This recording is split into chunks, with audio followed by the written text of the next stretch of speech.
Assalomu alaykum hammaga. Bugun biz vlogni Samarqanddan boshlaymiz. To'g'rirog'i Samarqandga yo'l olishdan boshlaymiz.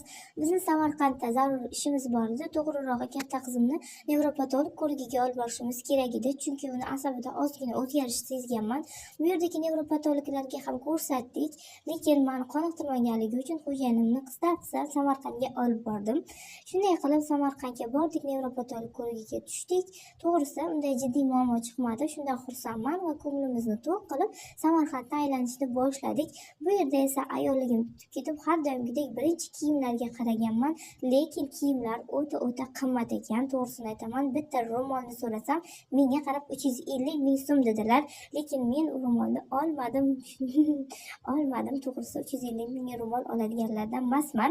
Shunday qilib Samarqandda aylanishni boshladik. Bu yerda ham tarixiylik, ham zamonaviylik aks etgan desam to'g'riroq bo'ladi. Juda chiroyli shahar, ayniqsa daraxtlar juda ham ko'p, hamma salqin, toza. Shunday qilib tarixiylik shunday ufurib turibdi har doimgidek.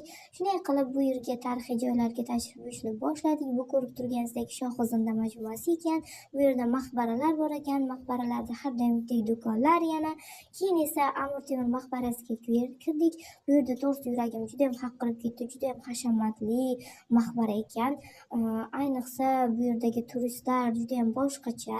Turistlarni har xilini ko'rib yuraklarim boshqacha bo'lib ketdi. Insonlarni har xilini ko'rib.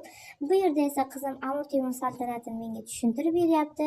Onam tarixchi bo'lgan deyapti-da, men o'zim tushuntirib beraman. Qornida vaqt ko'p tarix o'qigan deyapti-da, Amir Temur saltanatini tushuntirib beryapti. Shunday qilib bu yerda esa yana qizimni sho'xligi tutgan vaqti.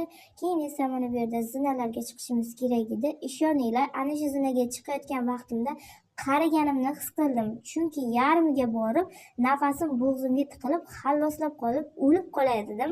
Shunaqa qaribman. Keyin esa har doimgidek bu yerdan ovqatlanishga kirdik. No'xat sho'rasi juda ham ajoyib ekan desam to'g'riroq bo'ladi. Va men keyin har doimgidek sevimli ovqatimni berdim. Shashlikni juda ham yoqtiradiganlar bormi? Men bir joyga bormasam, shashlik yemasam o'sha yerdan turmayman desam to'g'riroq bo'ladi. Shunday qilib keyin achchiqni kofeni ichdim, lekin juda ham achchiqligincha ko'p icha olmadim. Achchiq kofe oldida kichkina shakarcha berar ekan, lekin u hech barbod bo'lmas ekan. Shunday qilib keyin non joyiga bordik. Har doimgidek hamma bizdan non kutadi. Nonlarni oldik, sovg'alarni oldikda uyimizga yo'l oldik, chunki meni uyda shiringina chaqalog'im, 2,5 oylik chaqalog'im kutayotgandi. Shunday qilib bugungi vlogim Samarqandga borish bilan tugadi. Hammaga rahmat.